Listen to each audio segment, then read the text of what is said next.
দেওয়া হয়। আমি 17 দিন নিখোঁজ অবস্থায় ছিলাম।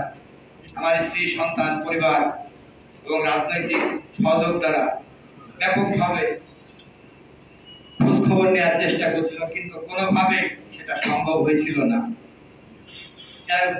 অনেক কষ্টের ভিতর দিয়ে 17 দিন পর আমাকে চুয়াডাঙ্গা জেলার দর্শনা সীমান্তবর্তী একটা চেকপোস্ট আছে, গেদে বর্ডার, ওইখান থেকে উদ্ধার করা হয়। আমার বাবা ঢাকা থেকে যে উনি আমাকে নিয়ে আসছিল। আমার অপরাধটা ছিল আমি ইসকনের ব্যাপারে কথা বলছিলাম, এটাই ছিল আমার অপরাধ। আজকে যতই নির্যাতন নিপীড়নের শিকার হই না কেন, আমরা ভারতীয় আধিপত্যবাদের বিরুদ্ধে প্রতিনিয়ত আমাদের যুদ্ধটা অব্যাহত রেখেছি। যতদিন বাঁচবো এটা থাকবে। সাম্রাজ্যবাদী আগ্রাসনের বিরুদ্ধে আমরা কথা বলছি, সেই কথাটা আমরা বলেই যাব। রাষ্ট্রীয়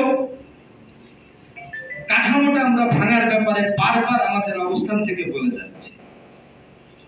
আমরা জুলাই সনদে স্পষ্টভাবে আমাদের অবস্থান থেকে আমরা বলছি, ৭৫-এর এই বীর শহীদদের জুলাই সনদে তাদেরকে অন্তর্ভুক্ত করতে হবে। প্রবাসে যে সমস্ত দেশপ্রেমিক বীর যোদ্ধারা উপস্থিত আছে, জাতীয় বীররা প্রবাস জীবনযাপন করছে, তাদেরকে ফিরিয়ে আনার ব্যাপারে এই সরকারের হস্তক্ষেপ আমরা বারবার কামনা করছি। উপদেষ্টা পরিষদ নিয়ে কথা বলেছি, আপনারা পরিবর্তন করেন। ডক্টর ইউনূস বারবার বলে যে আমার ভুল ত্রুটিটা আপনারা ধরিয়ে দেন। আমরা অসংখ্যবার দেওয়ার চেষ্টা করছি, উনি কোনো কথায় কান দেয় না। উনি কোন বুদ্ধিতে, কার বুদ্ধিতে, কোন জিনিসের সংস্কার উনি করতে চাচ্ছেন। উনি এক ঝাঁক হাতে গোনা ধান্দাবাজ, যারা এক সময় ফর্ম ফিল আপ করার টাকা পায়নি, এই সার্জিদ হাসনাত, আব্দুল্লাহ আক্তার ম্যাচে খেতে পাইনি, আমি টাকা দিয়ে এসে আক্তারকে ফর্ম ফিল আপ করা। আজকে আক্তার জাতীয় নেতা, আক্তারের আয়ের উৎস কি? সার্জিদের আয়ের উৎস। আমরা রাজনীতি করে আমাদের পাশাপাশি একটা কর্ম আছে, 8 ঘন্টা শ্রম বিক্রি করি।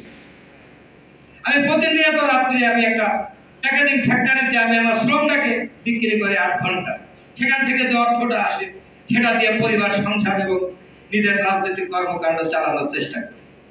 তাদের অর্থ উৎস কোথায়? এই ব্যাপার নিয়ে গোয়েন্দা সংস্থা, দুদক, রাষ্ট্রের সামরিক বাহিনী, প্রশাসন কারোর মুখে কোনো কথা নাই। ৭৫-এ কি ঘটেছে সেটা নিয়ে এখন পর্যন্ত সেই জাতীয় বীরদেরকে অসম্মান করে পত্র পত্রিকায় লেখা হয়। অনেক রাজনৈতিক দলের ব্যক্তিদের মুখ থেকে এই খুনি রশিদ, খুনি ফারুক, খুনি বদরুল হুদা এখনো খুনি আখ্যায়িত করা হয়। বদরুল হুদা ভাই আমার শ্রদ্ধেয় বড় ভাই, তার পাশের থানাতে আমার বাড়ি। যখন ওনার কবর কেউ জিয়ারত করতে যেতে পারেনি, সেই সময় গেছি কবর জিয়ারত করতে। অসংখ্য বাধার সম্মুখীন হয়েছে। কোনো অস্ত্র, কোনো প্রশাসন, কোনো ক্যাডার আমাকে দামায় রাখতে পারেনি। আমি গেছি। জাতীয় বীর সন্তানদের, শহীদ পরিবারের যারা আছে তাদের কম বেশি সবার সাথে যোগাযোগ করার চেষ্টা করেছি, কিন্তু আজকে হতবাক হচ্ছি, শহীদ পরিবারের তেমন উল্লেখযোগ্য সন্তানরা কেউ এখানে উপস্থিত নাই। অনেক আশা ছিল যে ওনারা আসবে, ওনারা কি চায়, ওনাদের বাবার হত্যার বিচারটা ওনারা কিভাবে চায়, কেউ আসে না। কেন আসে নাই সেই ব্যাখ্যা তাদের কাছে, আমাদের কাছে আমার জানা নাই। আজকে যদি আসতো তাহলে আমরা পরবর্তীতে করণীয় কি, 15ই আগস্টটাকে আরো ব্যাপকভাবে রাষ্ট্রের একটা পার্ট নিয়ে আসার জন্য আমরা আলোচনা করে সামনের দিকে আগাতে পারব।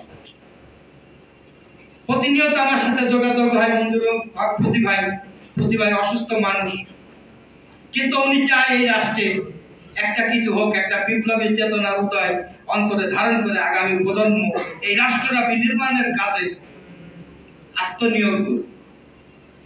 আমার রাশেদ প্রধান ভাই সব সময় সার্বক্ষণিক তার সংগঠনটা নিয়ে উনি কাজ করে যাচ্ছে এদেশের মানুষের মুক্তির জন্য, অধিকার বাস্তবায়নের জন্য, নারীর স্বাধীনতা আনার জন্য, বেকারদের কর্মসংস্থানের জন্য আমরা চেষ্টা চালাই।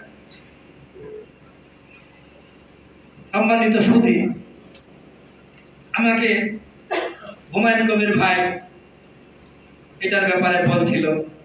আমি ফ্রিডম পার্টির চেয়ারম্যান তারেক রহমান ভাইয়ের সাথে আমি প্রতিনিয়ত কথা বলি।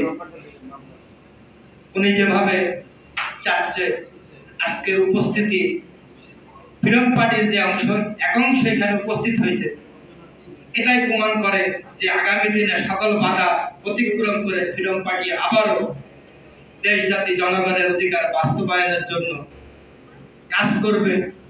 আমরা সেই কাজের জনগণতান্ত্রিক আন্দোলনের দিকে যদি থাকে, ব্যক্তি আধিপত্য নয় জনগণের অধিকার বাস্তবায়নের জন্য যদি থাকে, ছাত্র সমাজের 10 দফা দাবি বাস্তবায়নের জন্য যদি থাকে, কৃষকের 6 দফা দাবি বাস্তবায়নের জন্য যদি থাকে, আমরা ফ্রিডম পার্টির সেই আন্দোলনকে, সেই ভূমিকাকে আমরা ত্বরান্বিত করার জন্য আমরা আমাদের অবস্থান থেকে সব ধরনের সহযোগিতা আমরা করব। আরেকটি কথা বলতে শেষ করে, আগস্টে যে 5 বীর শহীদকে ফাঁসি দেওয়া হয়, 4 জনকে ফাঁসি কাস্টে দেওয়া হয়, আমাদের শ্রদ্ধাভাজন বড় ভাই এবং আমাদের আসনের সাবেক সংসদ সদস্য শহীদ মেজর বজলুল হুদাকে একটি আলাদা সেলে রাখা, সেখানে তাকে নিজে শেখ হাসিনা উপস্থিত থেকে খুনি সন্ত্রাসীদের দ্বারা বুকের উপরে